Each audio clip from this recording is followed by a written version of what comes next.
Welcome back, Red Spotters, to another show here on Red Spotlight Entertainment Podcast. I'm Alexis, joined by David Francisco and Peter Martinez in a very different fashion as usually would be the case.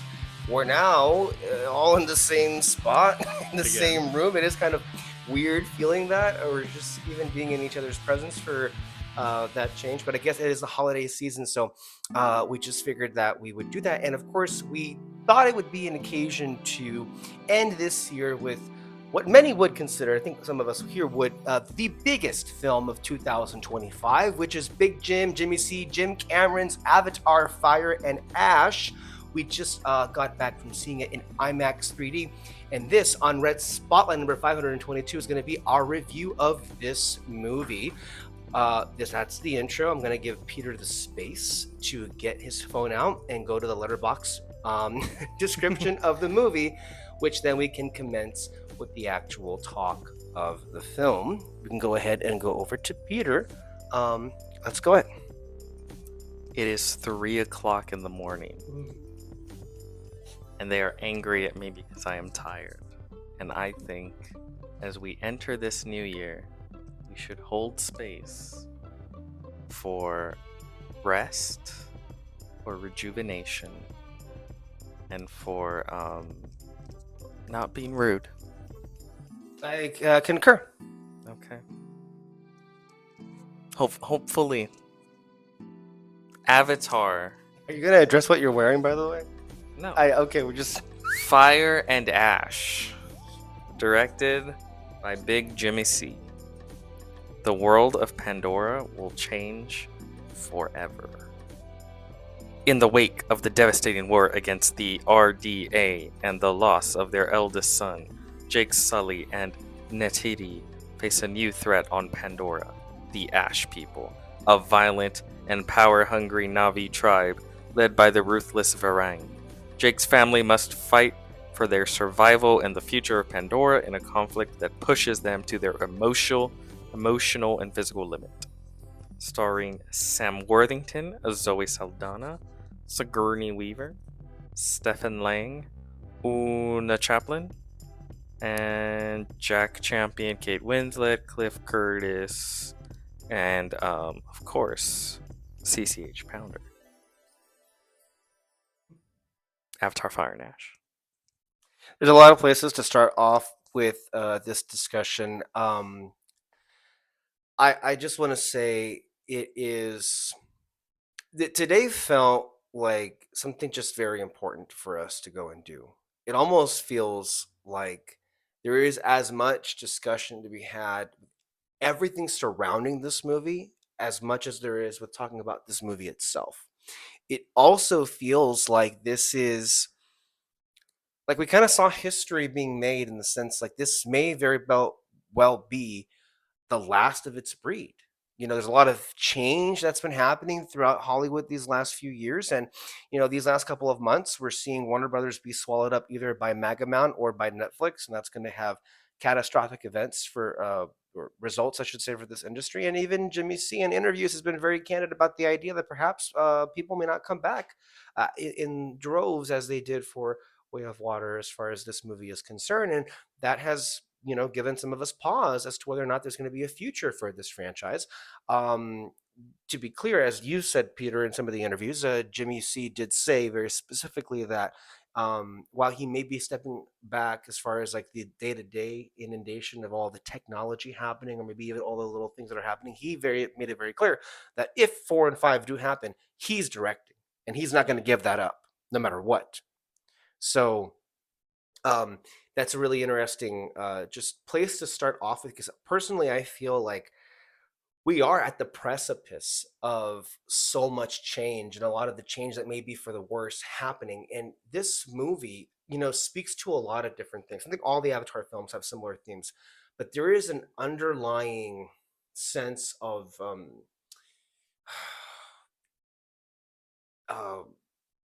urgency in this film without the events that are happening, for sure.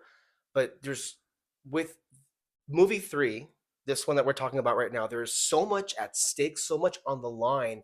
And I can't help but think about a lot of things, quite frankly, obviously, but I think more so about where we are right now in history and right now with movies, which is what we cover and what we talk about so much. And it just felt like this movie in and of itself almost feels like this last gasp of air before we're all just completely like drowned out with all of the crap that's about to come out of AI MAGA mount. Disney has completely just like they've laid down on the floor and they've just accepted what they're going to be. They're going to be at the level of filth. Our experience, I should say, and that plays a part in all of this. Before we watched the movie and before it started, we were treated to three nasty ass trailers by Disney, and it really speaks to the state of just desperation some of us are in, and where we are right now with movies. Because, like, really, those are your headliners. I mean, first of all, some of us who have mixed feelings about Nolan, but that Odyssey prologue was pretty incredible. It was really We good. were like locked in, and that is cinema to us.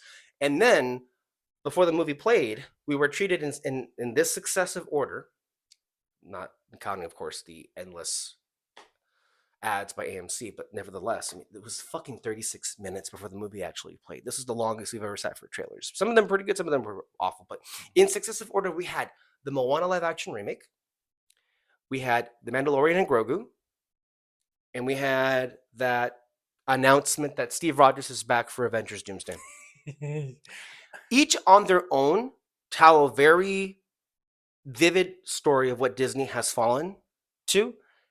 Three of them in a row, you just can't help but feel like game over, man. It's game Mhm. over, as Bill Paxton would say in Aliens, another Jim Cameron movie that we all love very much. So, but yeah, I had a lot of different emotions while watching this movie, and I really couldn't help but feel, think about where we are in this moment in history. Of course, not just for movies, but just I don't know if maybe it's just me, but there seems to be a lot of this in the air where a lot of the films that we've seen this year are kind of all speaking to similar things. And I also had in my mind recently "Wake Up Dead Man" about this crisis of faith, and faith plays a really big part in this movie as well. So there's a lot to say about this movie, but I would just say that I had different feelings about this movie with two different experiences. I feel like the first time that I walked out of it, I was like, "This is very good. This is excellent." I don't know if I would consider this to be my favorite of the three. However, lingering in my mind for a couple of days, and then having just seen it just now, walking out of 3D IMAX with this movie, I feel like some of the absolute best stuff that has come out of this franchise is definitely in this movie.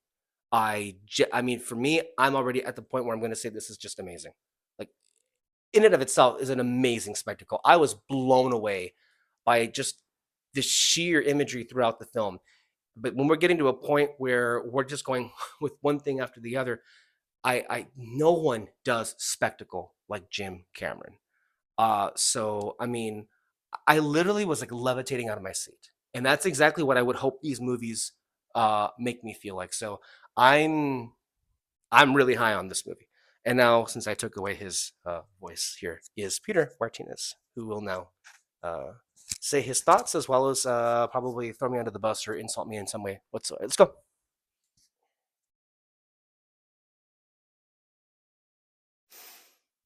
I I feel I only speak positively of those that have been on this here. So, I'm not sure where that last comment came from, but I've always really enjoyed the Avatar films. I remember when the trailer for the first movie came out, um, and what a big deal that was. Um, 2008, 2008, 2009. yes, yes, yes, yes, yes. Um,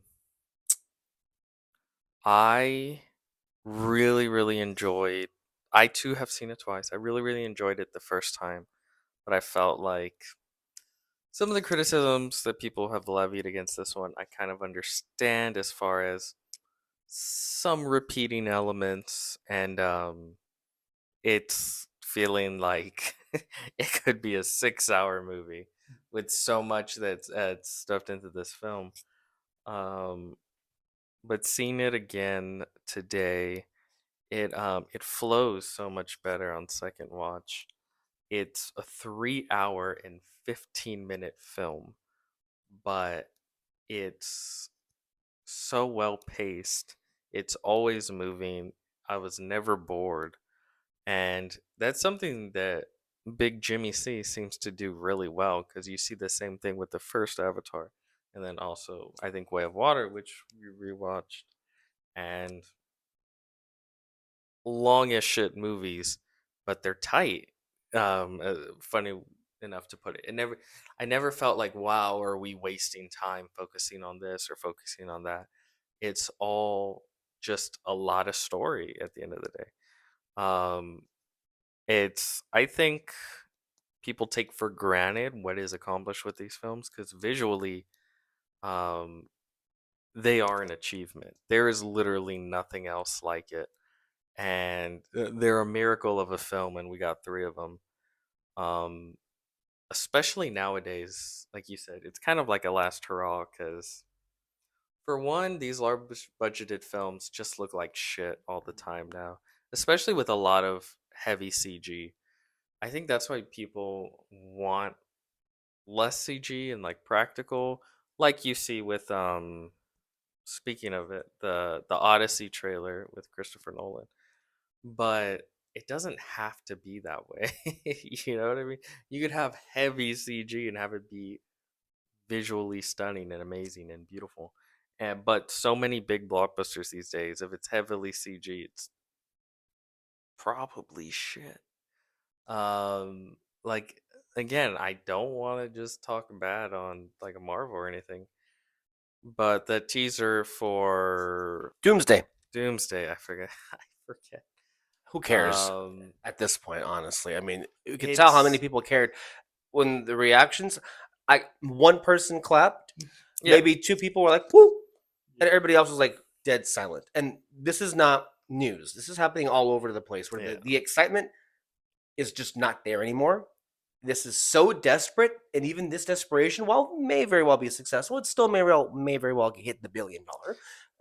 People are just, I don't think they're going to care anymore. Especially, I think what makes it worse is that it's a teaser entirely designed for a like everyone to get up and clap like crazy. Because it's not a teaser. It's just like, what? Captain America's back. Yeah. Anyway, it looks like a car commercial. Like Mm, it's I mean, just you had the first one of Robert Downey Jr. returning. It was a big spectacle of it, but yeah, people the were definitely announcement. wondering like, who else is gonna come back? A And it really trailer or the Comic Con thing? Comic Con thing, and then and it seemed like um, Chris Evans wasn't really gonna come back for this one, and then this is the desperation of it. It's just like let's dedicate a whole teaser to just saying that he's back, and it's like uh okay, he could have Tell done a more, but story. yeah. Make a fucking movie. Yeah, don't. This Um is more. It just looks more so of a sequel to Captain America than a Avengers one. yeah. Visually, oh god, that AI trailer for fucking the Moana movie. Um, so yeah, visually, Which, by the way, uh, it's really miscalculation for of all the movies to put that trailer before Avatar, which yeah, heavily features water sequences. water and islands and all that. Yeah, and Um, but anyway, these films, it can never be overstated just what an accomplishment they are. But also, I think people undersell or under appreciate the characters and what the film tries to do. I think there's a lot of interesting, fun stuff with all of these characters. I remember when the second was coming, making the second one, it was gonna come out, and everyone's like, "Oh, they're bringing back that generic military guy who was the villain in the first one." Then they fucking kill him. Like, oh, like they're kind of throwing away an opportunity to get a new villain, do something more interesting.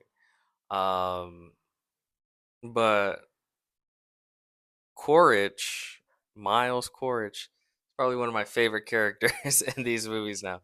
Every time he opens up his mouth, I fucking love it. It's so Mm. funny. It's great.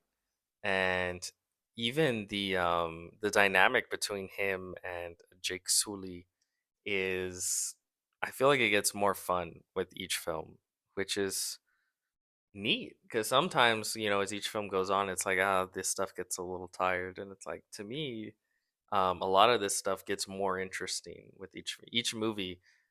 I feel does just one or two or three or four new things that's just fucking weird or just fucking cool, and I'm just like, yeah, like I love this world. Um, it's just something that's really worth the experience, just like the first two. And I'm hoping within the next decade we get those next two other ones. Yeah, it's worth it. Oh, well, we're gonna go on to David right now, Yeah, I for don't know. opening thoughts. Sorry, I know. I just had a force habit. It's because you mentioned Quaritch, and I already have like so many characters I want to get into because I feel like ultimately, uh, there's a lot of character in this movie. I think that the character stuff I really do love, and I really do put a lot of the success of the first two movies for making, and maybe even especially with Way of Water, for making me care a lot about every character that's in this movie. Mhm. So yeah, go ahead, David. Um, so I loved the first movie when it came out. I just thought, I want to be in this world. Which apparently is an unpopular opinion in some circles because Yeah, people have a hard on for hating these movies for ever since sure. like when it first happened. It's just like, uh, these has no cultural impact. Like, people come out of the woodwork every single time Hmm. that one of these movies comes out, and there's always this like subsect of people that are like rooting for it to fail, which really make no sense because part of what makes these movies work so well is that so many of the blockbusters today are crap. And Yeah. even if they're not crap, they can't compare to this. Hmm. This is spectacle of the highest order. Yeah. And good luck ever doing any one of these without Jim Cameron. But go ahead, No, Dave. yeah, it's really what it is. It's just spectacle. Like I want to be in this world. I know people will argue like the story should still be like fantastic, but it's like, I mean, you got a dude who's like juggling a whole bunch of stuff, and like some things aren't gonna mesh well with others, and so you kind of take what you can get with this kind of movie. And I'm sure people will point out other trilogies that have fantastic stories, but it's like, does it have the spectacle of this? Does it have, the visual of this too? Like, probably doesn't. So, I get, like I say, you just kind of gotta take what you can get, and then the whole conversation of what is it, cultural impact of it all. I um I don't like that conversation at all, because like people, even for us too, like we keep bringing up like, oh, nobody's talking about this movie anymore, nobody's talking about this show anymore, and it's like, do you actually have conversations about some of this stuff like all the time? In my life, I swear to you, before doing this podcast, not once did I ever had a conversation with someone about Lord of the Rings or Buffy the Vampire Slayer or I don't know, What just a name. wasted life. But seriously, like, does that mean that it wasn't as good if I never had a conversation with someone about this? Like, Yeah, people are weird. It's the same thing the way people obsess over box office. And it's like, yeah, to a certain extent, it's like you want movies to do well, so they keep making it. hmm But like, my opinion of a film does not in any way hinge on how much the fucking opening weekend box office yeah, was and it's just, per inflation, a lot of yeah, and then there's just over and over again censorship. we keep talking about like, hey, this movie's great, but it didn't do so well in the box office. Does that mean it wasn't as good as you thought it was? No, it just didn't fucking work. Yeah. And so even if this one fails, it's not because it has a like no cultural impact on it. And It's just, also, art to me isn't judged by how much money hmm it's just and then the whole, and then also too, like cultural impact, it, that's just kind of have to wait till time, on time, you know 20 years from now, the people are going to talk about this. They do, cool, it's as great as you thought it was when you first saw it. If people don't, that's also fine too. People didn't know about it. There's still some movies that, I wouldn't say has the cultural impact that, Terminator has, but they're still fucking fantastic. um Now, right now, that very well could change, and mhm, we should never forget the new generations that are experiencing these movies too. I feel like sometimes you forget like there will be a return for the Star Wars sequel films. Those movies are going to have their return, you know. yeah. And I feel like these movies, look, $2 billion worth of film of people watch both one and two. It may not be the case with three, but it won't be too far off from that. So I mean, look, cultural impact, whatever. People Yeah. will watch these movies and love them, and enough to the point where they're getting made. Hmm. Unlike the Snyderverse, right, which apparently has no cultural impact, right, because it can't even muster up the finances to get another installment made. So Yeah. So, um, that whole thing is just whatever. I don't care about it. But um, for this movie though, uh, I do understand the criticisms, like Peter also said. Like, I get it, and that's actually kind of made me worried a bit going into this movie. But I mean, once the movie starts, though, like you're in the world. yeah, I You mean, I gotta tell you, I don't feel like I ever let the criticisms really deter me. I feel like I was able to smoke out pretty clearly on, like, okay, hmm. One of the common things that I heard of is like, oh, it's like the way of water, but more. And I'm like, okay, so it's more of a good thing. Mhm. Cool. I mean, that's okay. I guess that's the big negative. But I feel like we should not underestimate the ability of the media press to just jump on bandwagons that are fucking stupid. They flip and turn on a dime, right? And for whatever reason, some of them are like, maybe we've had enough of Avatar. The last movie came out 3 fucking years ago. You don't see that kind of attitude with fucking Marvel or DC Mhm. or any other fucking superhero. So Well, I well, mean, they're kind of with the press have an incentive to keep those things going because they always have the conversation. But as far as the general audience, that's a different. The general audience obviously could not be further apart than how the press feels about basically everything. Yeah. I did you want to? Can you open this up real quick? I wanted to read something. Um, from Letterbox, which had what my. you're reading. All right, so this is from Jeff Zhang, and I feel like he really put it succinctly how I feel about this movie. Perhaps a rehash of The Way of Water, like many are saying, but I only found it to be so in the most superficial of ways. Avatar Fire and Ash is emotional and angry. A runaway train of a movie that careens through every gorgeous beat of its predecessor with even deeper feeling and consequence. The most common grievances against all Avatar movies, their clunkiness, their derivative storytelling. Often miss how often miss how potent it is at marrying disparate threads of conversation with James Cameron's obsessive wizardry and his own sincerity. And Avatar has never been more sincere than Fire and Ash. Cameron is perhaps the only director that can, oh, Captain, my Captain, through a space whale trial with a straight face. There were plenty of whales, and I was a big fan of the whales in part two, especially PyCon. There's a lot more of that stuff here, and I thought it was freaking amazing. Yeah. I loved it. Oh, I you think gotta. I heard, by the way, one person in the audience in my first viewing, some lady in the back was like, "The whales just talk now." That was yeah, it Yeah, was they do, bitch. yeah. Yeah. Deal with it. There's talking whales and they're awesome. Mm. No, honestly, Oh. Sorry, guys. It's um, to me, the whale stuff was I loved it, but I think it was the weakest part of this film.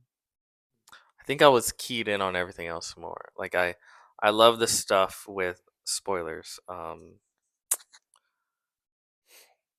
With Ntiri just being fucking racist. Um, Jake Sully. I loved everything with Quaritch and Zerang. Is it Zerang? Varang. Verang. Verang and the Ash people. I loved everything with uh not what's the daughter's name? Um Sigourney teenage Sigourney Kiri. Weaver. Kiri. Everything with Kiri. Um all that stuff. Fucking Spider, everything with Spider.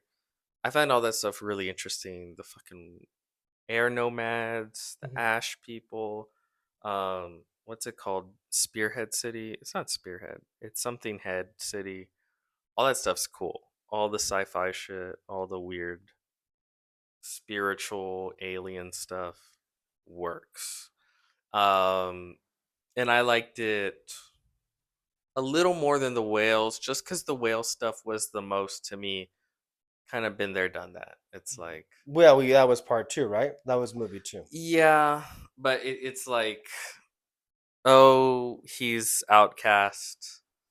They come and find him. He comes back. He saves them. Yeah, you know where that Uh, storyline is going. yeah, With the one with Spider was a bit, we that's had nowhere. We kind some of know. new weird shit. Yeah, and I Uh huh. actually like how much they committed to it, Yeah. specifically with Spider, Jake, and Natiri. Like what was happening Oh with yeah. them. Oh yeah. All of the way all of that intertwines. Mm-hmm. That's the best part Yeah. of the movie. I think that's great. Well, the best part is the Ash people, but that, but that's second best.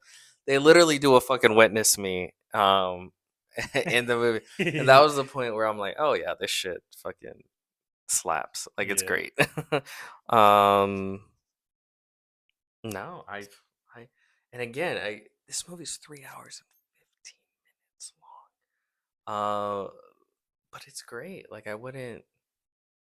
Can I get to my negatives? I think it's easier to start with my negatives Okay. because I like most of Get it. spoilers. No, Well, I said spoilers earlier. you did. I don't Yeah. remember. well, at this point, we're about to get into spoilers, but I feel like I feel similarly in that there's really no shortage of things to get into with everything. But before we get into this kind of goes with your negatives a little Don't bit. listen to anything he Um, says. be, He's a liar. Huh? do you feel like the second viewing of this movie changed things for you?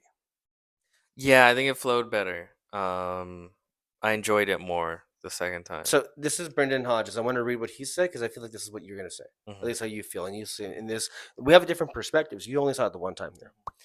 Fire and Ash plays so much better on a second watch, it's almost a different movie. The messiness turns to coherence, the pacing smooths out, and the arcs that felt a bit scattered, like Loax, suddenly clarify. It's as dense, rich, and wild as any movie Cameron's ever made. A major work. Never doubt James Cameron should extend to his scripts as much as his filmmaking. Fire and Ash is intricately woven, and despite a few frustrations, rewards scrutiny. A few frustrations as each character's sense of radical belief is brought to conflicted extremis.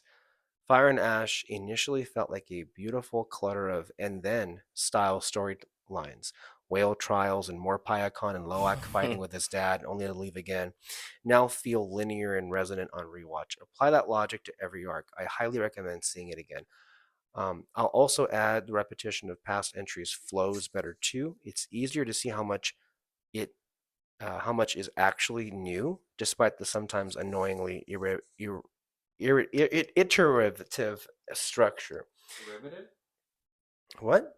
Not derivative. It's iterative structure. Iterative? Even when scenes intentionally foil earlier moments, the why reveals profound shifts in character and consequence. So a lot of sequences in the film, and at this point we're going to get into spoilers, they kind of rhyme with things that we saw. And this is the thing: is it so much that he's just repeating things for the sake of repeating them, or is it to show a difference in perspective? I think of that scene with Quaritch and Miles in a cell in three, which really rhymed with the one in two. In movie two, Quaritch is like, I'm not your father. That man and you and I are nothing to each other.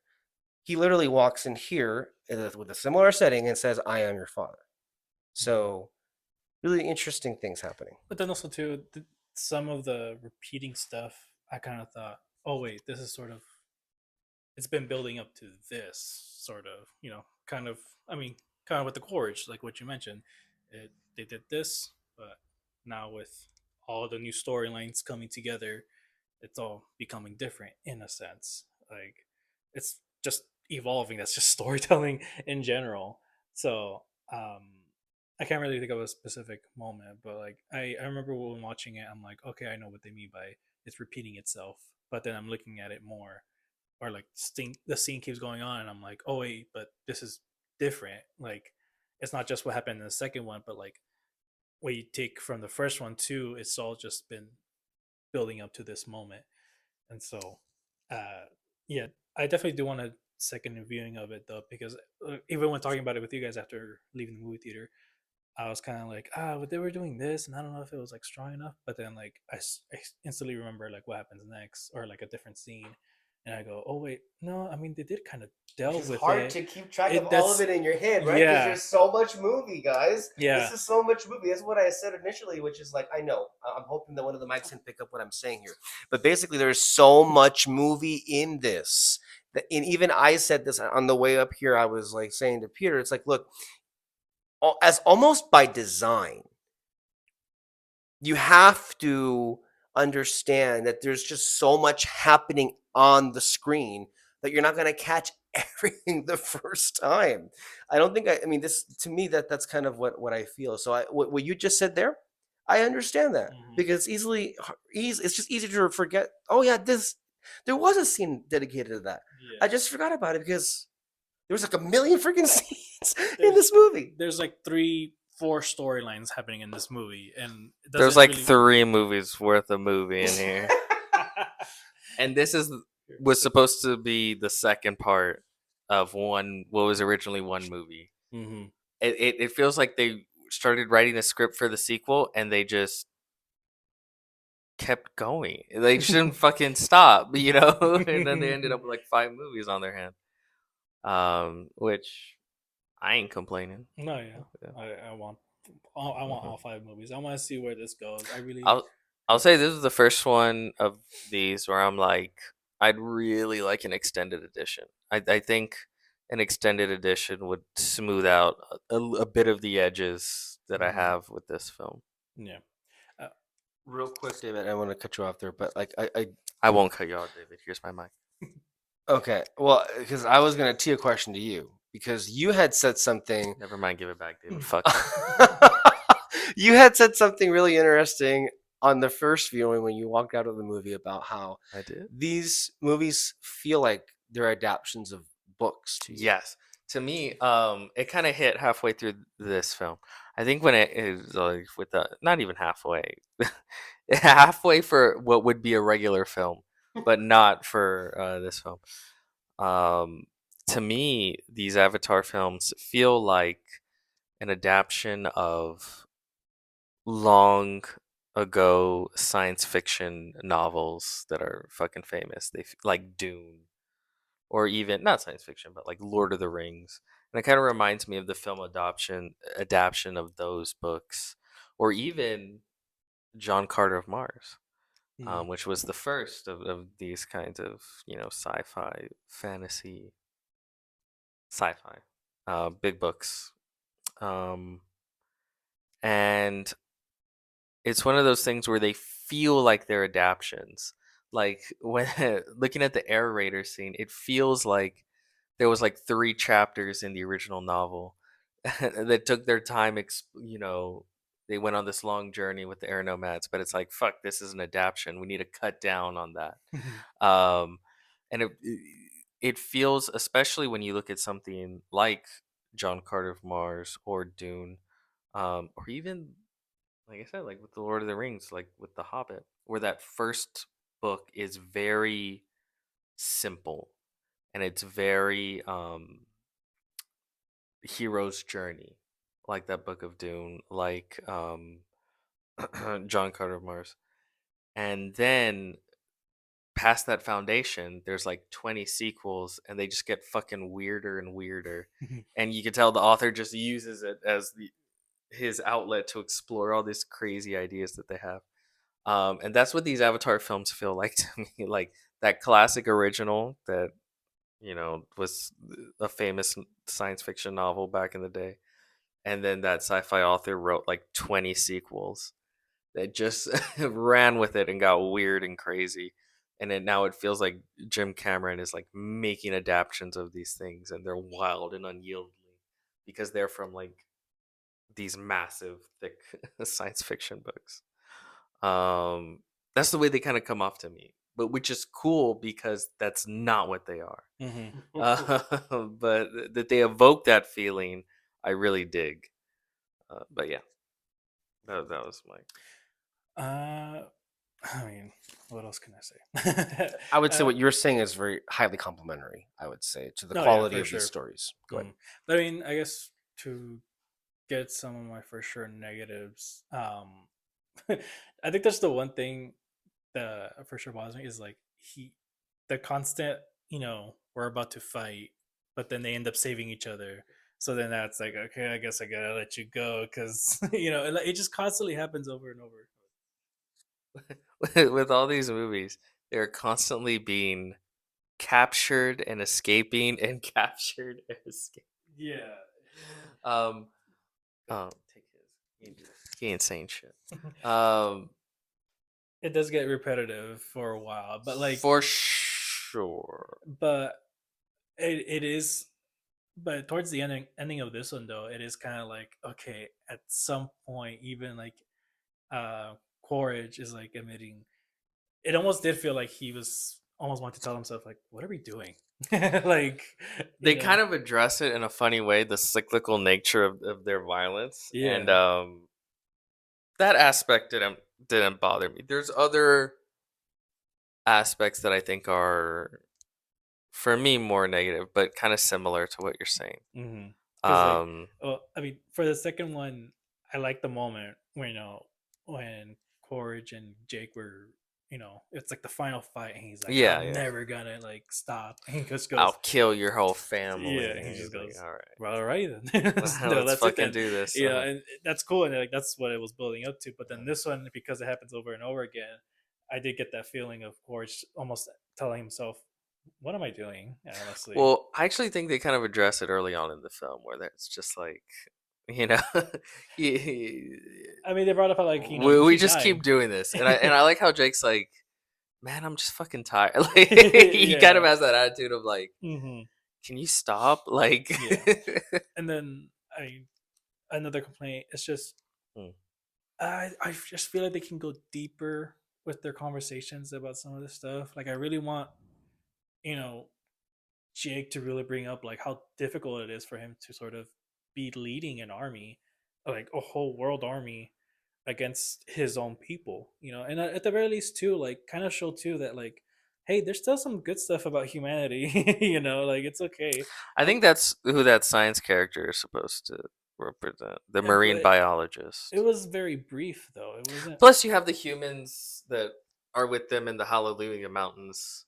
But they're barely Um, there though, and it's just their thing yeah, is just like, let's explain the science of what's going on with some but of these this is what I mean. characters. It's like there's like 3 movies worth of Yeah, I stuff mean, here. let's see what the next two go, but I really want Jake to really get into the fact like it's Well, very difficult for me to be a leader, and also like let's bring up some good stuff about humanity. I would have liked it in that moment where first like, of all, what? of course, a fucking sky person would be saying shit like that. With that out of the way, filthy, pink No, I mean ass. like Um, I don't disagree with how they were being portrayed by like the yeah. business, the suits, and all that. Like that's all fine. Look at it this way: there's like 5,000 movies you've seen where aliens are bad guys, right? Hmm. And it's not much deeper than that. I guess that's true. Just flip But it. Just flip it. to be fair, though, they are just bringing up the And conversation. also, I would argue Spider represents that because the whole movie is Neytiri being like, "I fucking hate those little pink sons of bitches." Well, that's the thing, though. Uh-huh. They bring that up. But Jake Spider tells, represents that the good side of humanity. yeah, that they can work together. But Yeah, I would yeah. like it if Jake brought up that instead. He did. I think he did. He literally did. He's like, I'm fucking human. I'm always gonna be a part of me that's human. Your kids are half human. Like, But the things that like make him human you are see, just are guys, mainly just things of like, James Cameron can't fucking win. well, like That's in the movie. the So man, things about his humanity that he brings up is just the army stuff. That like that's he's who a he is. soldier. Hoorah! He's a marine. Yeah, and like in the works whenever he has to like build people Well, okay. together and all that. But I kind of want it to be like, What? let's have the conversation of, okay, wait, What about humanity? What? Name it. just that like how exactly can we work together? Like what are the good things that we can bring into this world that can be about technology or even maybe not weapons, but just technology itself or something. I don't know. Eh. I mean, I can't think of anything like specific, but I don't know. I guess we're gonna have to see. Let me give you real complaints, Okay. people. Um, I don't like the what do you call it? Culmination of Kiri's storyline because the culmination of her storyline is literally just what happened in the first film. In the first film, Jake prayed to Awa before going into battle, and then when they started to lose, Awa heard his prayer, and Okay, just be clear. uh, I heard Neytiri. Do you mean Kitty? oh, Kiri, sorry, So the daughter, Sigourney yes, Weaver, not because I Sigourney. really love what they did with Neytiri in the No, series. Natiri's great, Okay, but Kiri, about to Kiri's like great. fight right now. Like Um, seriously, what the fuck? um, yeah. So her whole thing is she finally does able to speak directly to Awa, which was a cool. That whole shit was cool, and that's another thing where it's like this is just fucking weird. I love it. Um, but then the culmination is just literally the same thing that happened at the end of the first film, which is where she sends the creatures to fight on their behalf. Only there's less creatures. It's only fucking squid people this time. Evidently, that was enough, though. I mean, there was some bird too that came up, but Yeah, but that's because what's his name? I don't know what the name of Turok the Maktu. he's Torgmakto, Yeah, Jake Sully. but the it wasn't even him. It was uh the creature he rides Yeah, that whatever that's called. called Yeah. the rest of them to come attack. I guess the idea So is considering that the whole really series has been leading up to the moment of like Awa joining the fight. It didn't quite live up to what I think would call for a moment that would perhaps be mhm. more biblical. Like you Yeah. like I want to see oceans move. I want to see Oh yeah. like much more like annihilation Hmm. of humans. And not that they weren't, but there's I mean, I feel like maybe what we should have seen was AWA or do something where like maybe we cut to Spearhead City, wherever that is, and it's just completely devastated by some kind of natural disaster that AWA caused. Like something like that where it's like it's a completely like down and out. But I guess if that were to happen, Peter, the story would be over, right? And Um, then that's why we maybe it could very well be that 4 and 5 are still happening, for So sure. I guess for me is it's just repetitive in a way that's lame. I don't disagree. I feel like that's maybe Mm. the one instance where it is the most undercut by what came It before. repeats and it's underwhelming in the way yeah. that it repeats. It's not cooler because there's some Well, things where they repeat and it's like, but it's kind of cooler, so well, I'm okay with the it. thing You that was know? cooler though was when Mhm. you actually see AWA. No, yeah, That one was so cool. that And part's actually, cool. I was thinking of this. I don't Oh know. yeah, yeah, for sure. That's an anime And right there. Evangelion. Evangelion. We can No, show the yeah, for trailer for sure. people that what you were thinking Oh of, yeah, like yeah. I AWA. guess I don't know if you can, If but you watch the movie, you know. yeah. Mhm. Just go on Bing and type in and huh? What do you Dated use? reference right there. I'm sorry. What do you use? I will not sit here and be made fun of. But yeah, that's just kind of underwhelming. Um, like I said, the whale stuff, it's fun, but it kind of just feels repeated. Like the same beats kind Mhm. of the first one. Um, Looked epic though. I love the yes. whole look of I the love whale high council, the the Tokun High oh my Council. god. The With that to me made the whole thing worth even having it in the first with place. I gotta tell their you. massive fucking lip rings Yeah. and shit. Oh, Oh, it's so cool. The way it like shakes the water when they speak. All that stuff's cool. Now that you do mention it though, Mhm. it is like perhaps the most minor storyline in the whole movie yeah. Yeah, by a yeah. good margin. No, yeah, for sure. Like it's like I said, you know where it's going. It's like, oh, we don't fight I at the end. almost feel Let's fight. like the whale thing should have been wrapped in the second one. Mm. But you know what it is though. I know. I think I know why it's here at all. I think I saw an interview when Cameron said Mhm. he saw the response to Pyacon Yeah. and he felt like maybe we should have more, Mhm. or at least some of maybe Well, Pyacon was not going to be in the movie at all for the most part, maybe mm. originally, and he saw the audience respond very positively to Pyacon in the way of water. So he was like, "Well, let's have more of Pyacon." I just feel like the council and all that stuff, I think maybe should have, or maybe even save it for a future film. I don't know. I will say Um, though, that one whale killing the hunter, Scores me. yeah, like mhm.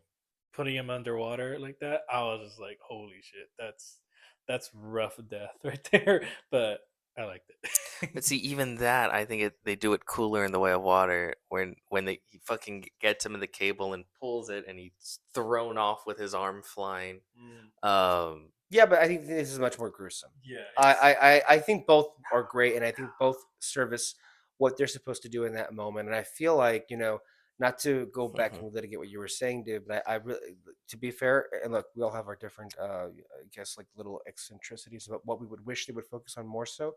mhm. I have very little patience for humanity right now, where we are right now in 2025.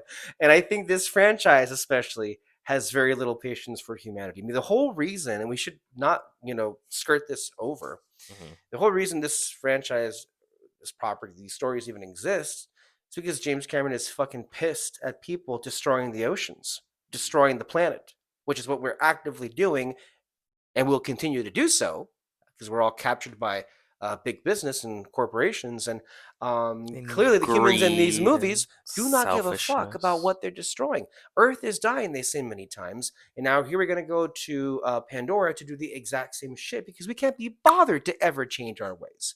The whole thing this is even happening. And by the way, don't get that twisted. That is fucking woke.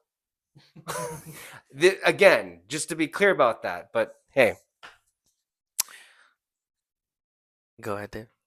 um, that part I don't mind if they skip the conversation about, like the whole, I least the idea of, hey, humanity's in desperate need. Like, let's try to, um, work together so we can live here and all that. It's like, no, you're clearly here to just get its resources and then do whatever you want. Like, it's very clear that's what it is. And I mean, who knows? At the very least, I would want one line of dialogue saying like, we have other planets that we can go to or something, that like might work or that they can live on. But it just, even that narrative, we had a cameo there by Alexis in the background. She's hacking off in the background. She's just Shut dying. up. Oh shit. Um, I'm sorry. um, what was I gonna say? Was that her? Did I hear her laugh? I don't know. I heard something in the background. Um, that whole argument is defeated by the idea of this whole obsession with, originally in the first movie it was unobtainium. What about Mhm. Amrita? Amrita is that liquid that they suck out of the whales, and they do so because it stops the aging process. So again, that whole thing is just a crock of shit and everything. I would say my biggest criticism, and it's still there on second watch, was just I'm not a fan of a lot of the repeating element. I think 90% of the unnecessary repeating elements are just the third act, because the third act is the first act. The Or flux no, saves it though. it's literally just the third act of the first film and the third act of the second film, It is. smushed It and is. doing it again. But it's still epic. Also, yeah. it's It's still still epic, epic. but it's like the same beats, hmm Um, versus I think the Way of Water was that storyline was them trying to run away from the fight, and by the end, it's like we can't avoid the fight. We got to take the fight to them. So I think a better third act for this film would have been them, because they've never once taken the fight to the humans. It's always No. them defending the humans coming and they're defending. That was the literally every climax. That's what it is. Here, it's the same thing. They're coming to attack the whales, and they're like, we gotta do something. I think a better third act would have been like, no, we're taking the fight to them, and they try to overrun and attack I I Bridgehead City. I feel the same way. Is Because that movie for that? I have no idea. I have no idea. But Ag- I love everything Again, with repetitive. Bridgehead City. Again, the repetitive but Uh-huh. different and improved. They have their own kind to face against in this third act, which actually made Yeah, it like a lot that stuff's cooler. fun. Yeah. So. Seeing some Navi on Navi action Mhm. is great. Also because they are carrying human weapons. Yeah. Like I think that's also why I love the Bridgehead stuff too, because they have the Ash people there and them like chasing them through this giant industrial monster of a city on the Ikran, and the coolest thing is just seeing those little fuckers fly around and shooting RPGs, Hmm. trying to attack each other. Yeah. Actually, I read something earlier, the interview with James Cameron, that originally for the third act, um, Jake had gotten them to use human machine guns as well. Mm. So it was machine guns on machine guns with the fucking the Ash, them fighting the Ash people. But uh when he was putting it together, he was like, "Oh, like this is bad. Like this mirrors colonialist history in which they take the machines from imperialists and they just kill each other." And I think he didn't like that. He considered Hmm. it a downer, so he cut that entirely. But it's funny because you can't see the bones of that in the beginning, where Jake is pulling weapons from the sea, Hmm. and they're Kate like, Winslet. Kate Oh, that's not what she Winslet, calls uh him. huh, yeah, and they're like, no, we can't carry human Hmm. weapon. Like this is wrong. And And I think it would have been at the end. It's like fuck that. But so much of this movie is like killing is awesome, guys. yeah, Like, yeah. And I actually like that he did try to think about how Neytiri fights, and it's like, I know you oh my don't like god. using guns. You prefer your bow and arrow. Uh-huh. So here's this. And he puts a bomb on a stick, basically. And But again, so much why I love that whole sequence because that stuff is so fucking cool. mhm. Also, just like the weird, every time we get little glimpses of the sci-fi human stuff, it's a lot of fun. Like the paparazzi scene, Mhm. and the way Quaritch just shows up with Oh, Varang and what's her name? Edie Fucking Falco. Edie Falco, Mrs. Soprano herself.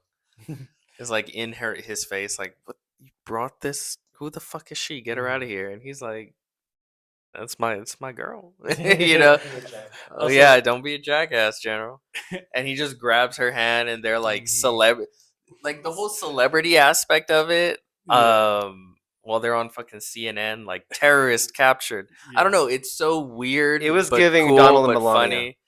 I gotta tell. Um I mean, that's not true. I mean, they don't really no. like each other. Who would be a good, like, I don't even fucking know. evil power couple? Uh, What do we know? most evil people don't love their wives. I don't know. It's a good power couple. If I can just hijack the floor real quick, I love a When lot of don't these you? characters. Hmm. But let's start off with maybe some weak links. Yeah. And I hate to go with this, but I'm trying to work backwards because I know like which ones. That all the storylines in this film, all the characters, I have such amazing just interest vested into all of it. Neytiri, Jake, Quaritch, and Varang, obviously, Kitty. Um, I don't think the stuff they do with Loak is bad. I like a lot of the decisions made there. I just feel like he's kind of the weak link here.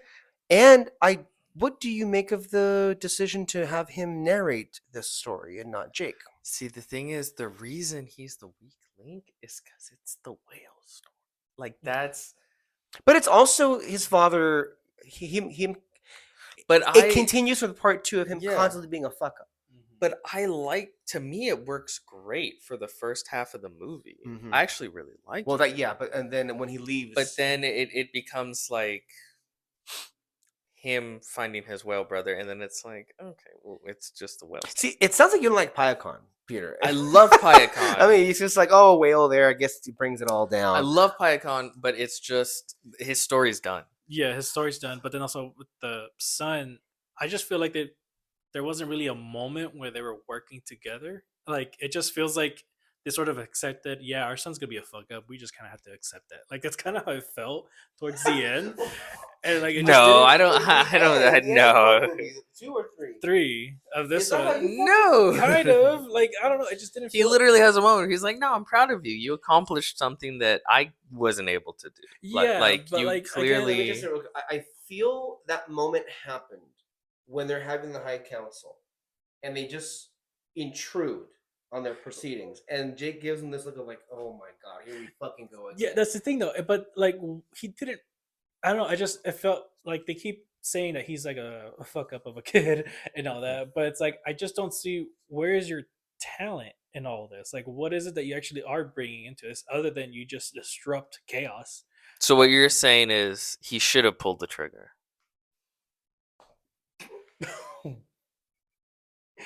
No.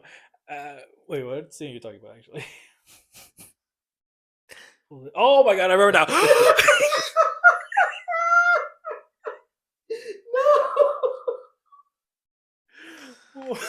Dude, I totally forgot about that. Oh wow. No, not that. I just don't You know. don't sound Like, convinced. just- I just mean like I just don't know what exactly he brings to the table in terms of like the whole Well, family. what Because he like, brings to the table is his pursuit of what's right, specifically when it comes to his brother Payakan, through his loyalty to him and bravery by going out and seeking him and bringing him and standing up to the High Council. He brings them into the fight in the third act and helps them win. So for okay, me, that's not the issue. The issue is just They're over it's a hills. little been there, done that. hmm Um, so no, story wise, and again, I think seeing it a second time really helps. Jimmy C knows what he's doing when he's writing these. There's that great moment when they're running away from the Ash Clan in the forest, and like towards the first act, and they're with who's the youngest one called? Took. Took. They're like Took, and they have to jump in the water, and she's all scared. And then Loak's like, "Hey, remember what does Dad say? Sullies stick together. Sullies never quit." And then in the third act, when she jumps in there and helps Getting. Kitty, she literally repeats that phrase. Remember, Sullies never quit, and pushes through towards the end and stuff. okay, And there's a lot of little moments like that yeah, where it's like maybe you don't recognize the way it's like yeah. cause effect, um but it's there and it flows, and like subconsciously your brain notices it, and Mhm. that's why 3 hours and 15 doesn't feel like there's that much fat, if anything at all. There's so many moments like that where it's like this could be potentially like a waste of time, but it comes back in a way where it's not, Mhm. where it's like, okay, this had story purpose, this had, whatever. Like even uh the best part of the film where Quaritch is going to the Ash Clan, and that whole sequence with them, that of course comes back throughout the film in major ways. um but yeah, there are other moments, other little things, like the fact that they keep coming back to what's his name, the marine biologist, right? And it's like, well, Jermaine Clement. Jermaine Clements. It's like, what's the point? Well, the point is his love of the whales. Mhm. I'm I'm bad bad with at names too. I'm really bad with names I'm too. I know who you're talking about, but you never I'm have. bad at words too. Shut the fuck up. No, yeah. No, I Uh, mean, I think it's just through like, that reasoning, he's able to help Jake escape, and it's like, oh, there's story and character purpose. Like, there's just so many little moments where yeah. it's like, oh, No, yeah. this does No, yeah. As we keep talking, the beats connect. I'll Mhm. put in ways that most people don't give it credit for. Yeah. No, yeah. Like I said in the beginning, like I I definitely do need to rewatch this because Amari, like, I Mhm. think, this thing should have gone this way, but it's like, oh wait, no, they went this way, and of course that connects to it. Like, I do Mhm. need to rewatch it just to see how everything does connect. Because I remember actually, you brought up that scene where they were escaping the ash people. They went to the water. Um, in the third act, when the youngest went to go save Kiri or like help Kiri Mhm. and all that, I thought that was just random. But like, yeah, you just pointed out like, no, there was a setup. This Mhm. is sort of the payoff for it. Cool. But then also too, in that moment, I kind of thought what they were gonna go for with the son was that maybe he's finally realizing why it's so difficult for his dad, or like why his dad is so hard on him. Because in that moment where they're all looking at him like, hey, like, what should we do? Where should we go? And he's like, why are you looking at me for? It's like, this is you're the oldest. Like, this is what your older brother was You like. really don't like this fucking kid. First of all, he's not the oldest. Kitty's the oldest. Oh, okay, yeah, that's true. But like either way though, like they were looking at him, and I kind of thought he was gonna realize now. It's like, hey, this is what I am a your piece of shit. this is what your brother was like, trying to do with the rest of you. This is what your dad wants you to do too. Like, take some Mhm. responsibility and like take some action and do it right. And You then, see but this it just guy? didn't feel like. Well, I mean, that's not where it went. You just explained where it went, and I Mhm. like that. And there is a story purpose to it. And I just, like I said, I need to rewatch it to kind of see how the whole puzzle piece is going. So there's that. But then that's also why it's honestly kind of difficult for me to review this movie because there's just so many things that I wish that they could have like. Big picture here. Big Okay. picture. From a story and thematic sense, this movie is because a lot of people are like, well, you even said it's like there's no character stuff, and it's like from a big picture, it's about grief. The last one ended with their son dying, and this is about grief. That's literally the point of the inclusion of the Ash people. Mm-hmm. The backstory is that their whole clan was burned and killed, and they just turned to grief and anger and sadness about it. And that's turned into why they fucking kill everyone. And they turned their back on Awa because they fell into that grief Mm-hmm. basically of that tragedy that befell them.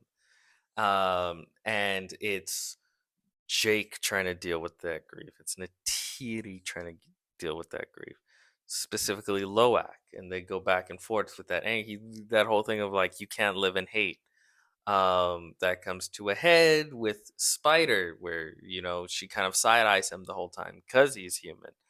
Mm-hmm. And the way that she literally has the makeup of the fucking Ash people on, Mm-hmm. as they're deciding on whether they should kill him, And she's literally and like, it's basically washing off the blood she's off her washing hands, she's which is washing Trying it. unsuccessfully to yeah. wash away the sh- blood.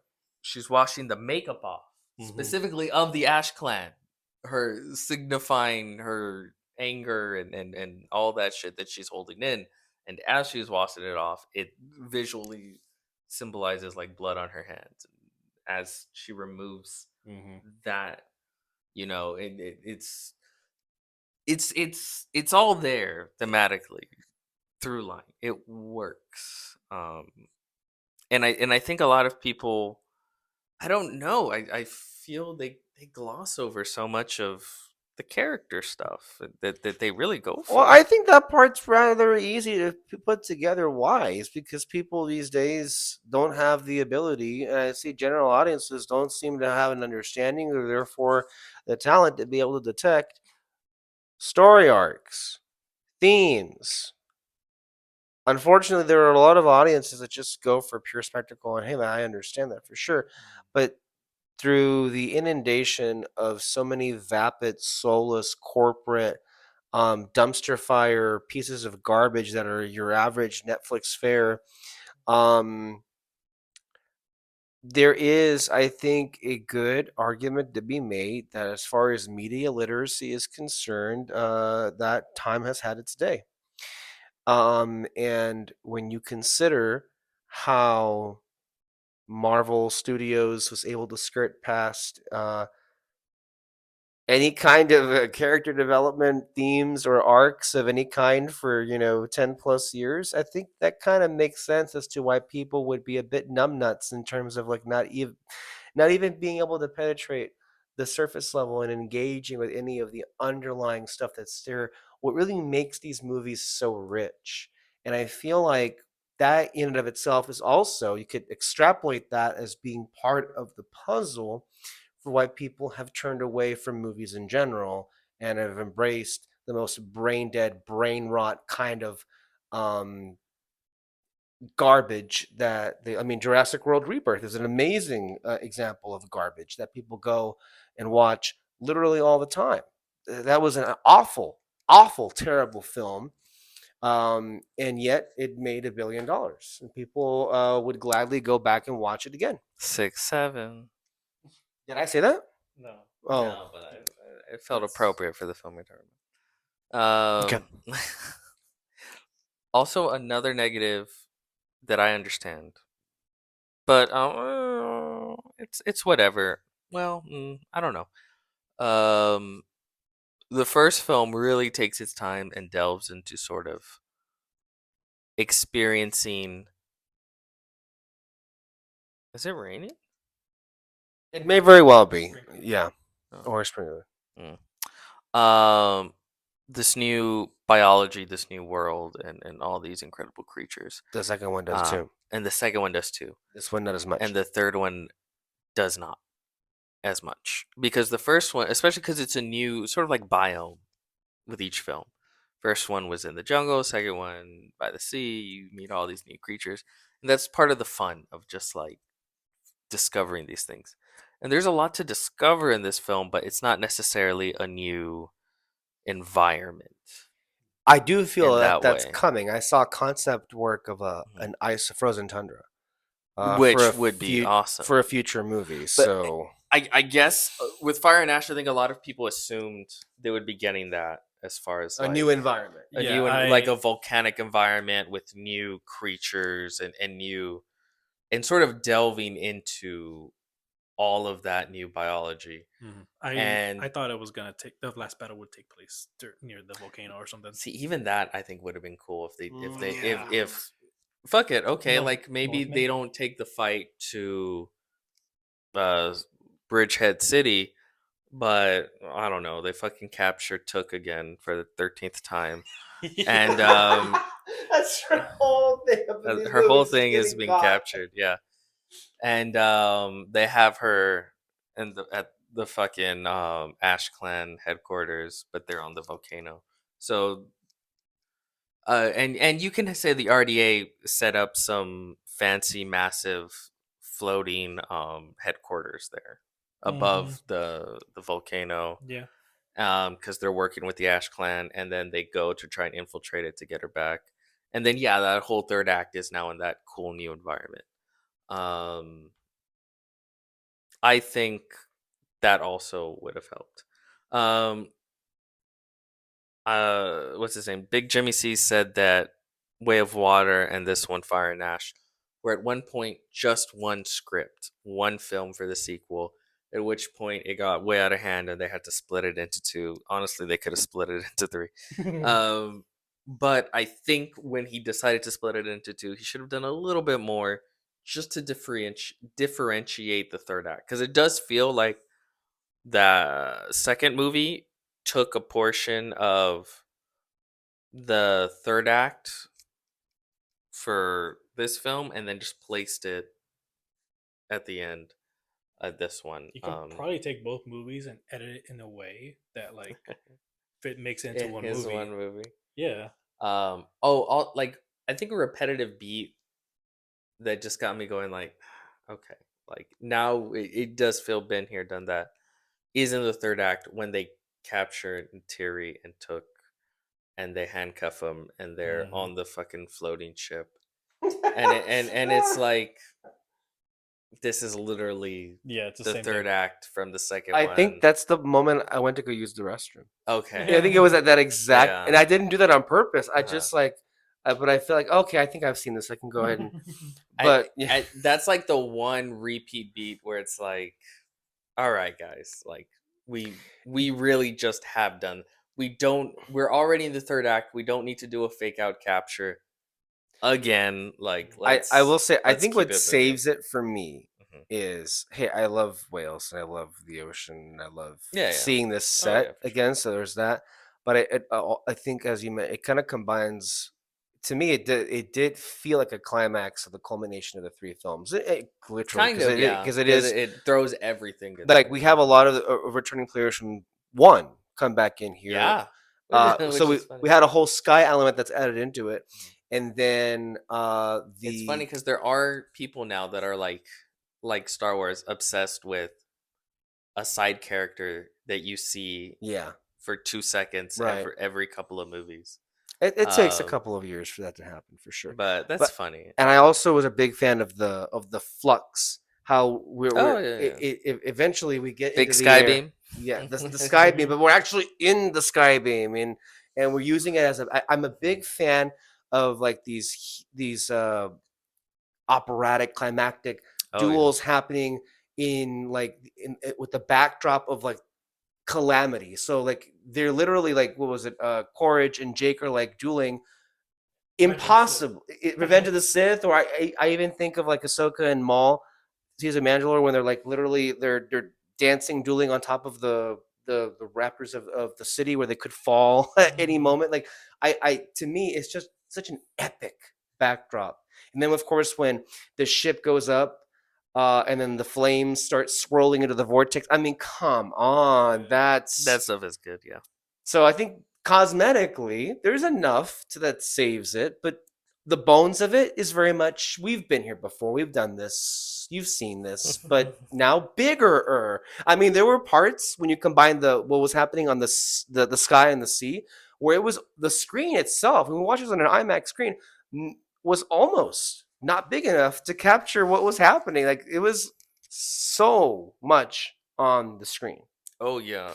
One of the most I think breathtaking shots is I think they're showing. Can't remember if it was Jake or Natiri. They're flying and attacking, and then like below in the background, you can see one of the massive whales like jump and land on the ship and destroy it at the exact same time that they're following this other character, and it just looks so incredible and so well done. Just some Um, stray observations of just some things that I took note of. Through line for Jim Cameron.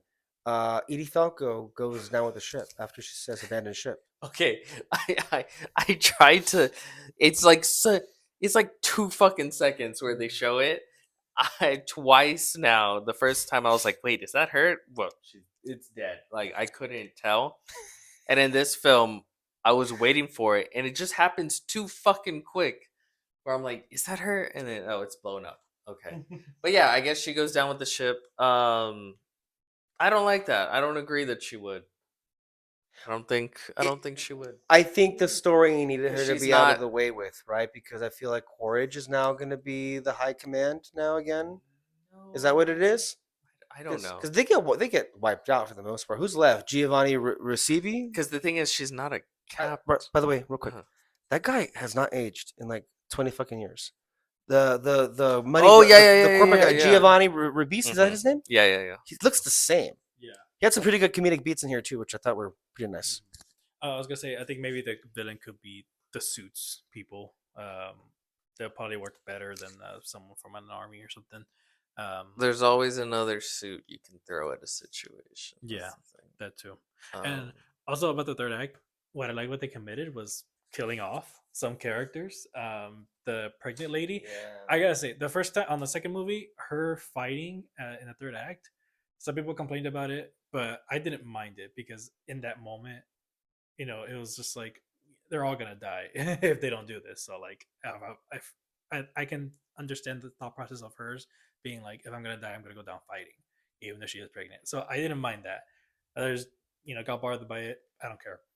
This one though, it did bother me only because she was literally about to give birth. Like, I would have been okay and with her giving birth and then going to fight. Like that would have been I think awesome. they characterize how fucking stubborn she is. That's true. I'm glad you mentioned that because I feel like there's a lot of things obviously that happen and I want to get off my chest with like what happened in this movie. But you know, part of what makes these movies so special for me is, and what makes this so unique, even in the blockbuster space, is that it isn't afraid to take its characters into some weird or dark territories. The psychosexual stuff with Courage and Varang, Oh, that's great. that's amazing stuff. Mhm. Oh, fantastic. Natiri, who is being racist, and her and Jake going to kill Specious.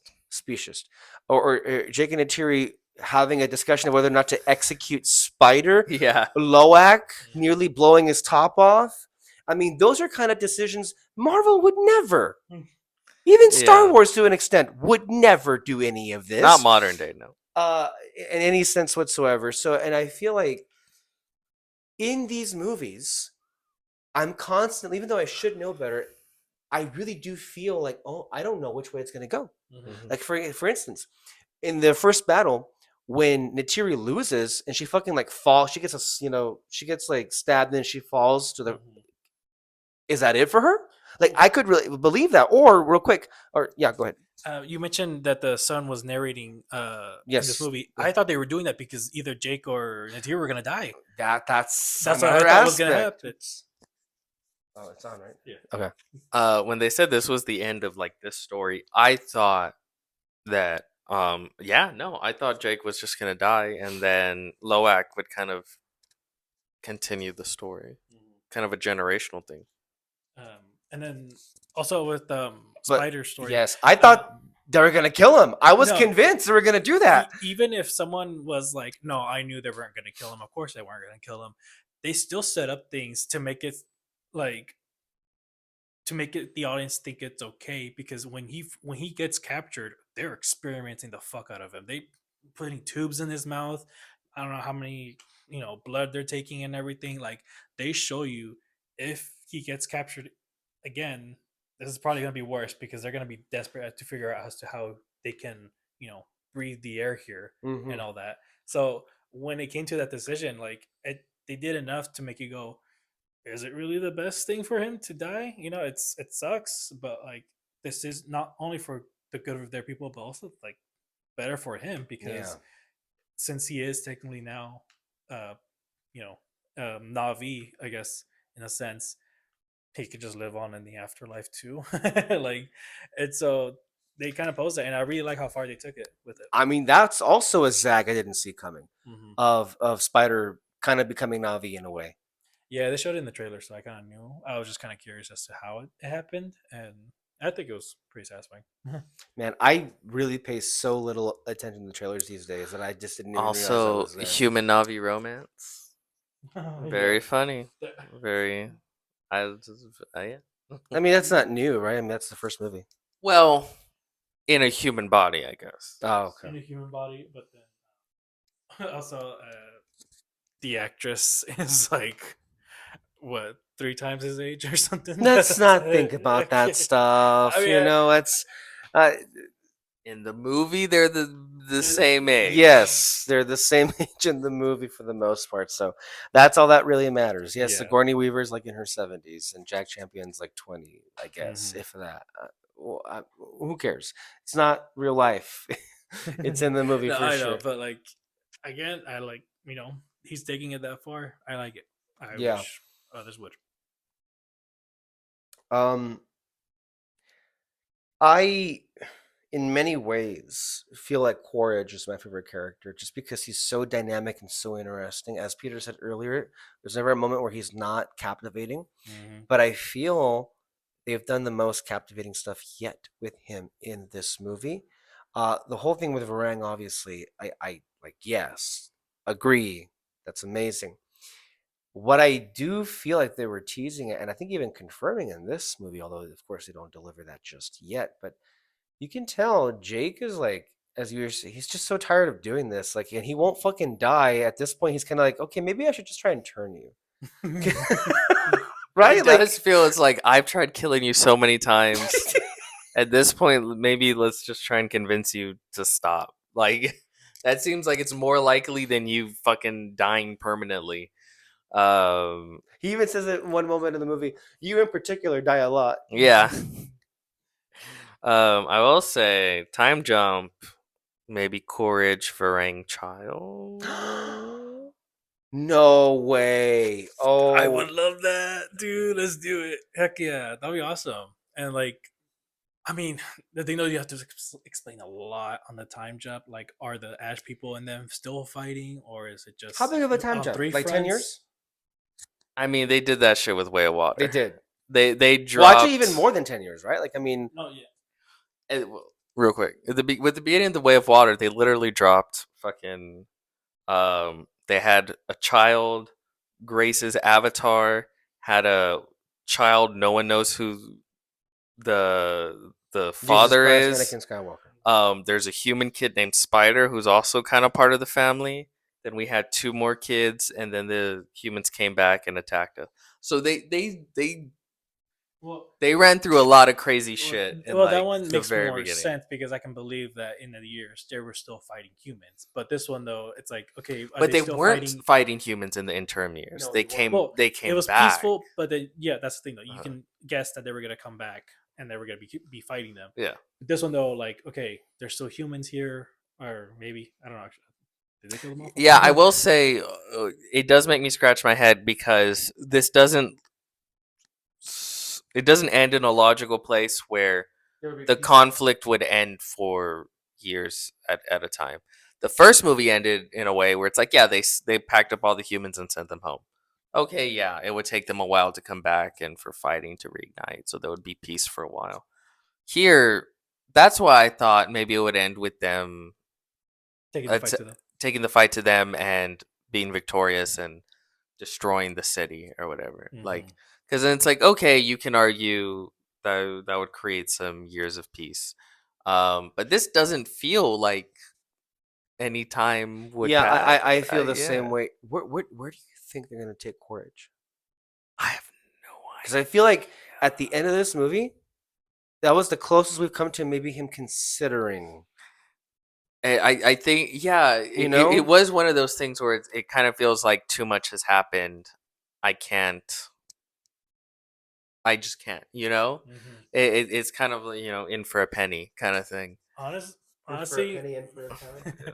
honestly, kind of make him the main character in the next one, and actually like I mean, have he the is to a con. lot of people. No, I yeah, mean, for sure. But like, he's the main show for this him. is the thing though. I'm saying like have more conversations. Like let's go deeper now with this, and maybe he is realizing too. Like, okay, what am I doing Do here? you guys feel because there are scripts written for a fourth and a fifth movie? Do you think the the negativities that we're having with this are all stemming from the fact that this is not the conclusion of this franchise? There's still more story to tell. Possibly, yeah. Mm-hmm. Do you feel like if they get made, and once we get there, If we're alive. if we're alive, if well, if any of us are alive, if movies exist, if Cameron lives, if all these things happen, everything has to fall. Yeah. So many ifs. But do you feel this could be a film where probably? I mean, I feel like this kind of is a no-no question, but I think by the time we get to the end of this franchise, whenever that may be, we may need to reevaluate or recontextualize a lot of these films. Yeah. Yeah, because some people had said like, oh, if this is the last one, it serves as a great ending. No, it doesn't. No, I feel like Cameron's like, if I can't make any more creatively, I'm fulfilled. Creatively, he threw everything in the kitchen sink at it, but narratively, The story's not done. it is not fulfilling. It It's is not done yet. No, right? And again, this is why I Let said me ask if you had do, ended it if with it were you, destroying the city. if it were you, would you have just ended it now instead of going to 4 and 5? I cannot say because I don't know what those stories They are. keep saying 4 is an amazing. That's the script where like Yeah. no notes. They keep teasing 4 as like I have, and I think they teased that part of 5 would take place on Earth. no shit. Yes. I need to see these movies. I gotta see them at I some think point. Come on. I specifically was like Natiri would see Earth. Um, so I don't know. That's the thing. I can't. I would like to come out and say they should do this and should do that. Yeah, that's what makes it so hard. Like, if this was supposed to be the definitive last movie, I could easily say, no, they should have done this, this, and Mhm. this. And this is why it doesn't work. But since there's two other movies planned, I can't. I'm like, well, maybe it makes perfect sense for Yeah. them to make this story choice or whatever. This also goes with what I was saying about cultural impact. You in the one podcast you mentioned like, oh, there's not a lot of videos of people making like theories or like just basically talking about Yeah. this and all that. And I saw another YouTuber saying the same thing, but the whole time I'm like, there's no source material for this. There's no way for us to theorize as to what the heck is going to happen in these movies. Like, can you seriously tell me the same thing was happening with Star Wars when it was first coming out? Going like, oh my gosh, what's clearly this is gonna happen with Darth Vader. Like, and probably people thought had opposite theories of what actually happened, and so And also I'm fine with it because every one of those franchises turns to fucking toxic hell. So yeah. Whenever they're like, oh, they're not culturally relevant. Well, culturally relevant kind of just means I don't even know what it means at this point. it doesn't. No, it means nothing right now Yeah, because like you can't really say anything about it. there's It's a cool just video game. what? Which one? Uh, Frontiers of Pandora. I haven't played it, I knew it. but I haven't either, but I heard it was pretty cool. And I okay. guess they did an update for the Yeah, they put the characters in. for and it's supposed to take place like after the event of the third film. Okay, that's cool. So I was like, oh, that's pretty cool. Yeah, but yeah, it As just cultural event, I don't know. no, yeah, cultural impact. Like, this is part of. Can I I get just these say, I conversations. think what they're trying to say is this all stems from the fact that this is one of the few franchises that doesn't have endless spin-offs, sequels, Mm-hmm. reboots by different other, like this is not like for example Harry Potter or Star Wars or Marvel or DC, where there are like constantly new projects happening every year in the universe Mm-hmm. in different mediums. It's just these movies for the most part with Yeah. this franchise, and that's not sustainable enough for them to care enough to Mm-hmm. even bring it up for conversation year in and year out. Yeah. And ultimately, when it comes down to what when they mean it's not culturally relevant, it's not relevant to them because it's not relevant to their bottom line. These people make money off of the fact that Hollywood is just going off of every franchise and milking it dry. Mm-hmm. That's what they mean. Yeah. And if there is like any sort of evidence of it, I think the second one kind of proves it that there is some sort of impact because we always say nostalgia is like a big reason movies make a lot of money. Inside Out too, um, Lilo and Stitch. The Way of Water came out 10 years after first. How long? 10 years? It came out 2022. The first one was 2009, so more than 10 years. Oh well, yeah. So there you go. Nostalgia, like, it's part of the reason why the second one became so successful. This And I one, will say real quick, if this one doesn't make 2 billion, it's because there were only 3 years in between these yeah. movies. I would say if they were maybe 6, 7, or 8 longer, perhaps we would get to that. Yes, that 2 billion. But it's because it's only 3 years in between. I think that might be the big culprit here as to why perhaps it won't get Mm-hmm. 2 billion. Also, the death of film. I mean, that's a big thing. Yeah, Yeah. that's a big thing of it. But then also like not a lot of time passed since the second one. But like I just think it's just I think that's a pretty good evidence. Like 10 years passed since the first one. People came in for the second one, going like, "Oh my gosh, yeah, I remember watching this as a kid." Boom, and then now we have the third one. Post production seems to take like 6 fucking years on these films. These movies, They Way of filmed Water, Fire and Ash, 2017 to 2018. 2018. They may have even done some pickups in the subsequent years, but there were Yeah. pickups. Most of this was filmed 17, 18. So not released until I mean, yeah, just fucking crazy, right? Um and I If would that's the case, we're 8 years removed from 2017, I want to say at least. yeah. When the other one came out 2023? 2. 2022. So what 2018 to 19, 19 to 20, 2021. There's some math right It here. was like 4 years, right? So it might take like a year to shoot everything, another 4 years, 5 years. But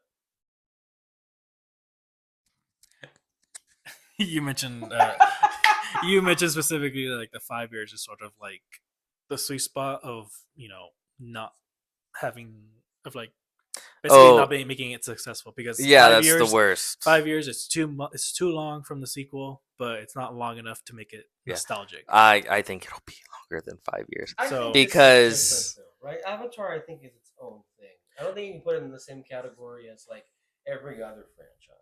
I mean, true, but I'm just putting it as like there just seems to be a pattern with all of this. Like 5 years of a sequel passes by and it just doesn't do the next successful. one is scheduled for 2029. I'll put it that way. So almost And 3 years. So I don't that's know if it's meeting that. They'll probably push it. I'll put it that way.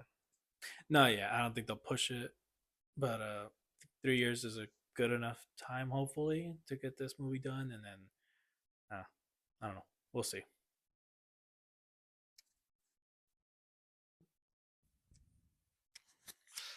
Um, Ultimately, though, I really do feel like the future remains to be seen what it's going to be.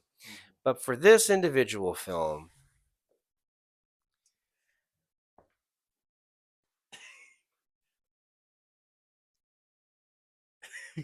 well, this is the first we've ever had somebody walk off the show. I think. Anyway, um, genuinely speaking, this is what cinema means to us.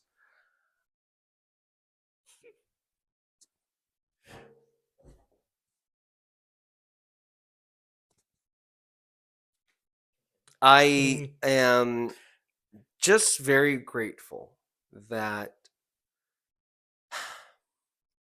throughout these dark times, generally, but of course, even specifically for movies, I'm just grateful that we have something like this that we can hold on to and enjoy thoroughly as a rich cinematic experience that has no equal for the Mhm. most part.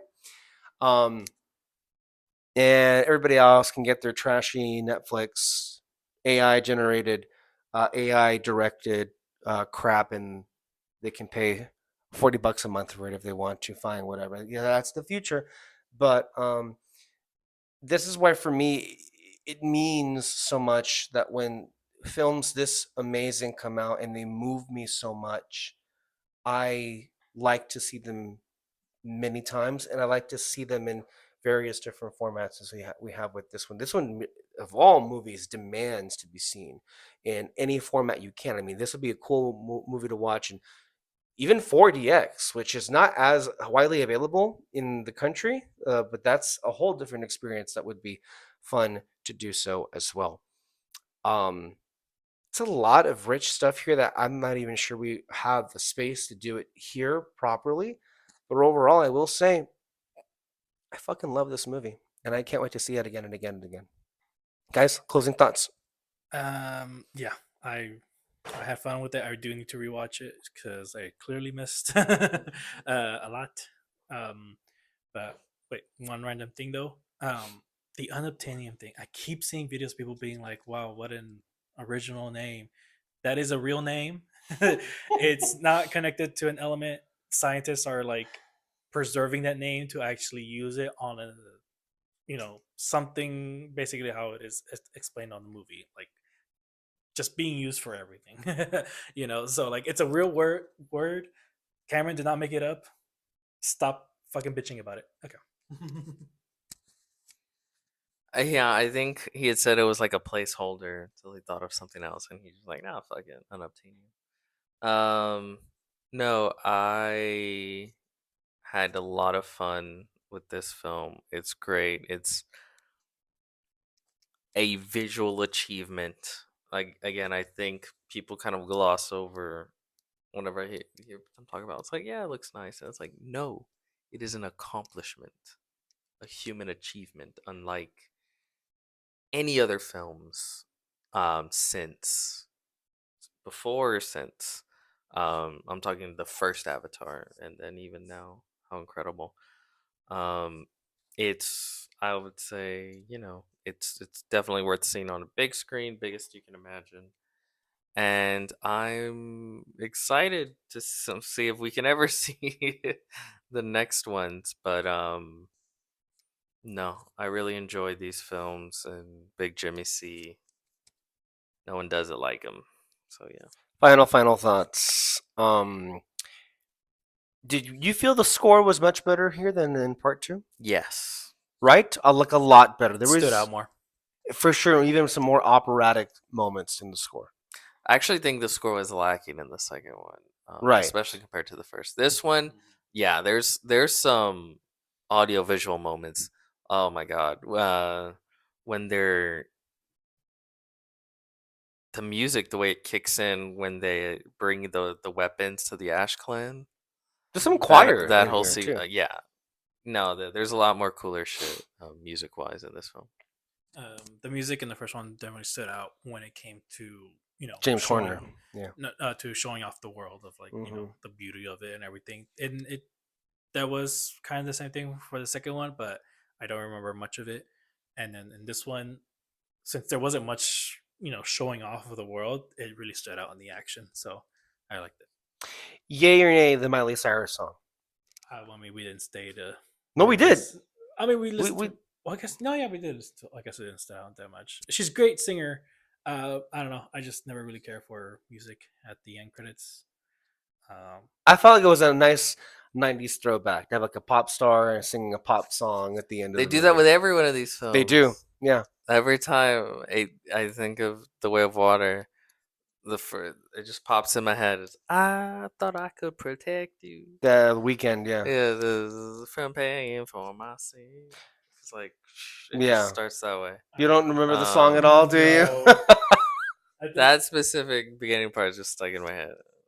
I think I just prefer the ones from Lord of the Wings. Lord- Lord of the Rings, Lord of the Rings, because it kind of fit with the style of the movie, and this one, I don't know, kind of feel like it not so much, but yeah.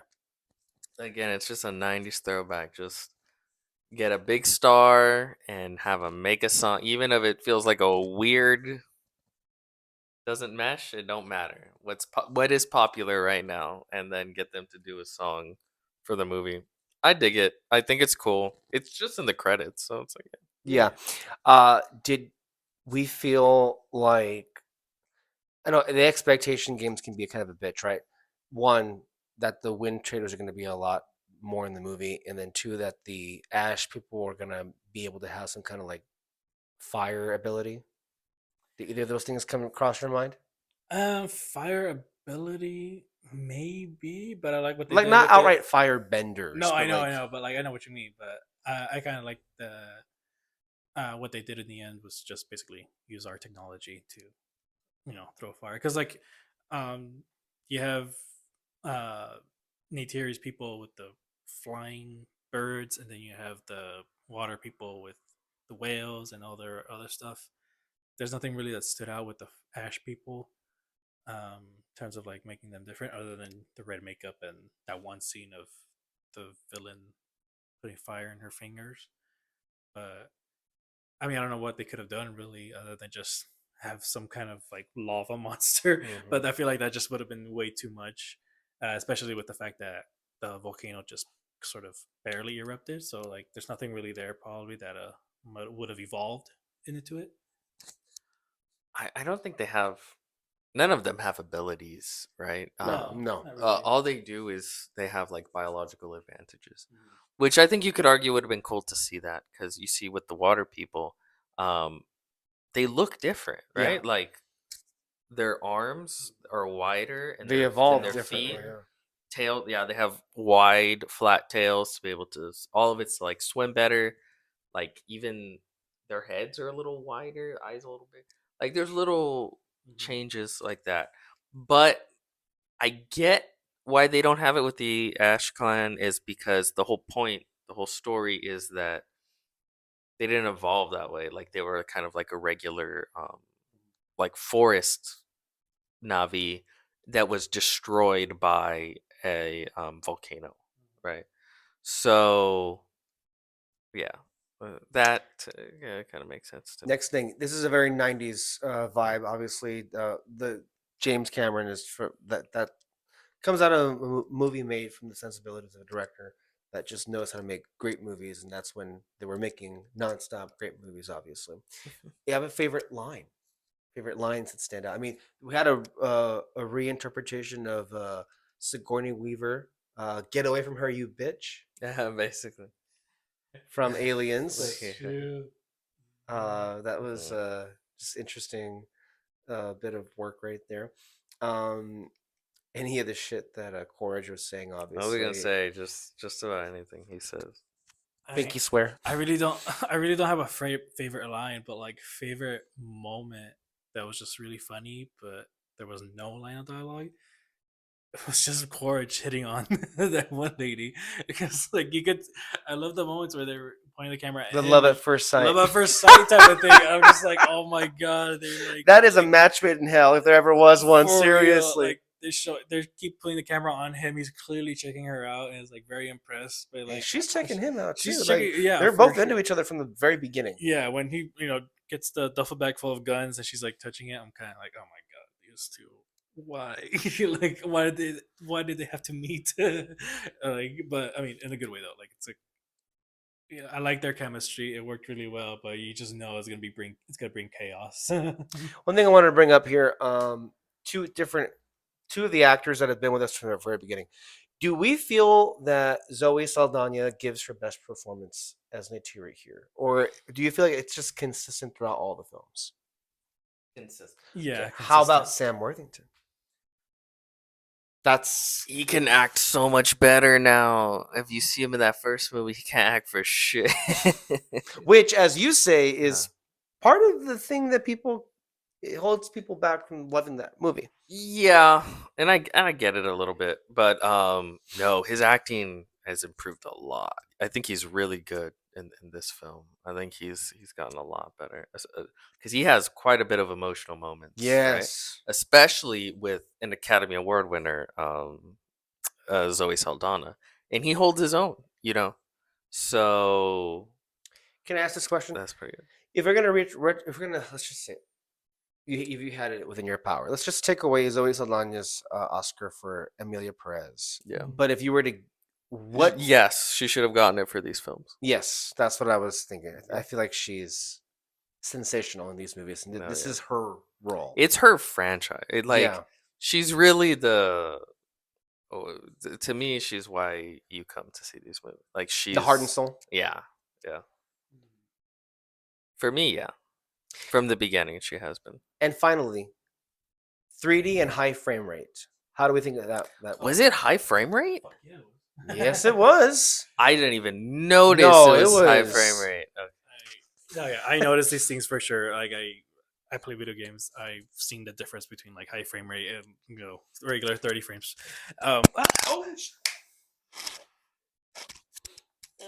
Sorry for the noise, people.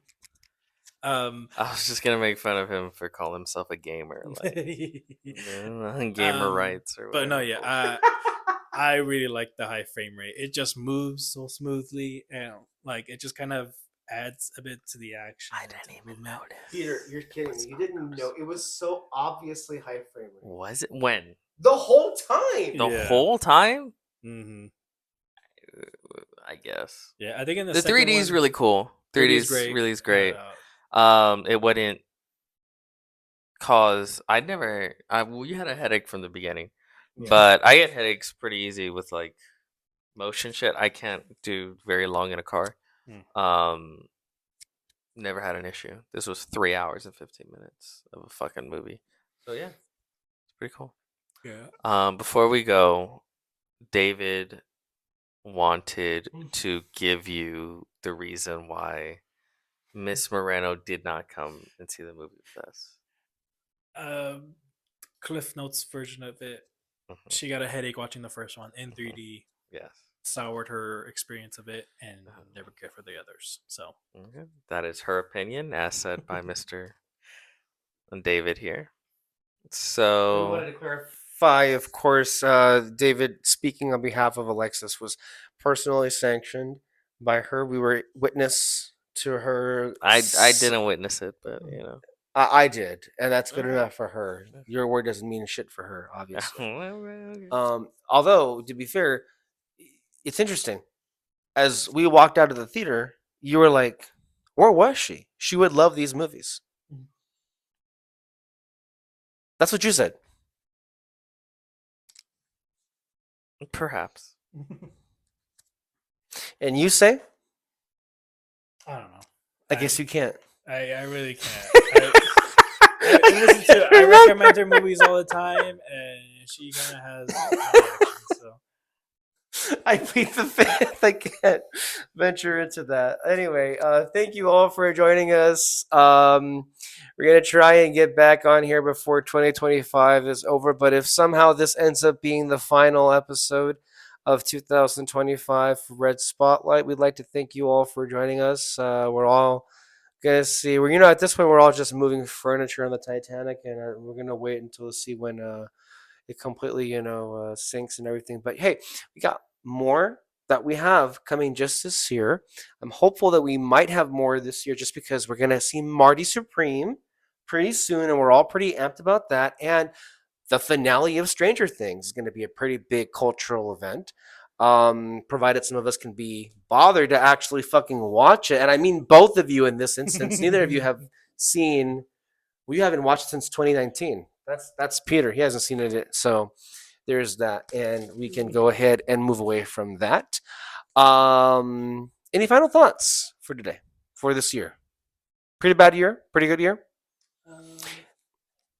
I kind of thought it was lacking in the film this I mean, year. personally, not in movies.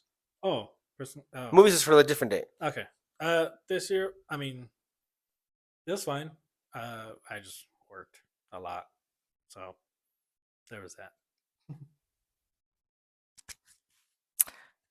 In response to his Stranger Things comment, having not seen it since 2019.